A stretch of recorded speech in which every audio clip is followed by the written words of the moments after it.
person, and which it is not likely I shall ever find again. No, Gatsby turned out all right at the end.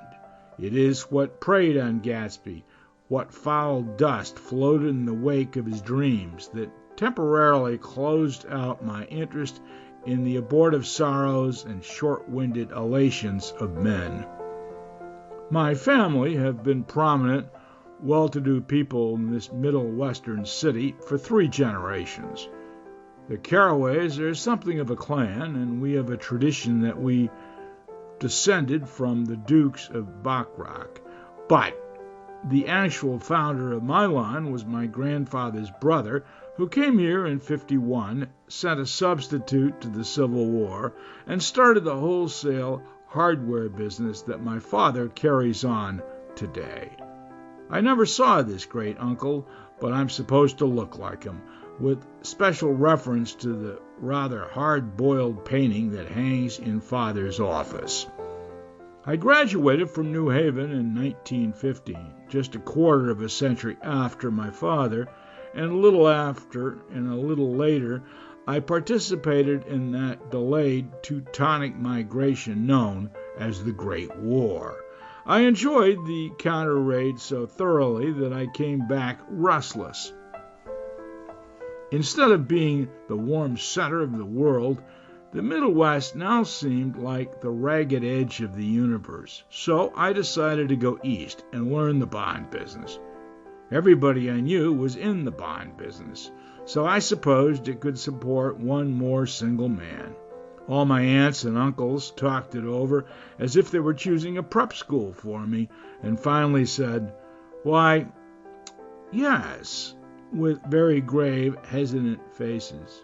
Father agreed to finance me for a year, and after various delays, I came east permanently, I thought, in the spring of '22. The practical thing was to find rooms in the city, but it was a warm season, and I had just left a country of wide lawns and friendly trees, so when a young man at the office suggested that we take a house together in a commuting town, it sounded like a great idea. He found the house a weather-beaten cardboard bungalow at $80 a month, but at the last minute the firm ordered him to Washington, and I went out to the country alone. I had a dog, well, at least I had him for a few days until he ran away, and an old Dodge and a Finnish woman who made my bed and cooked breakfast and muttered Finnish wisdom to herself over the electric stove. It was lonely for a day or so until one morning some man, more recently arrived than I, stopped me on the road. "How do you get to West Egg Village?" he asked helplessly. I told him, and as I walked on, I was lonely no longer. I was a guide, a pathfinder, an original settler. He had casually conferred on me the freedom of the neighborhood.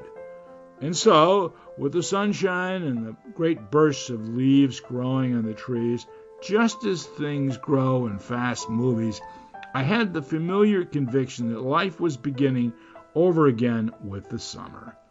There was so much to read, for one thing, and so much fine health to be pulled down out of the young, breath-giving air. I bought a dozen volumes on banking and credit and investment securities, and they stood on my shelf in red and gold like new money from the mint, promising to unfold the shining secrets that only Midas and Morgan knew, and I had the high intention of reading many other books besides. I was rather literary in college. One year I wrote a series of very solemn and obvious editorials for the Yale News, and now I was going to bring back all such things into my life and become again that most limited of all specialists, the well-rounded man. This isn't just an epigram. Life is much more successfully looked at from a single window, after all. It was a matter of chance that I should have rented a house in one of the strangest communities in North America. It was on the slender, riotous island which extends itself due east of New York, and where there are, among other natural curiosities, too unusual formation, and which it is not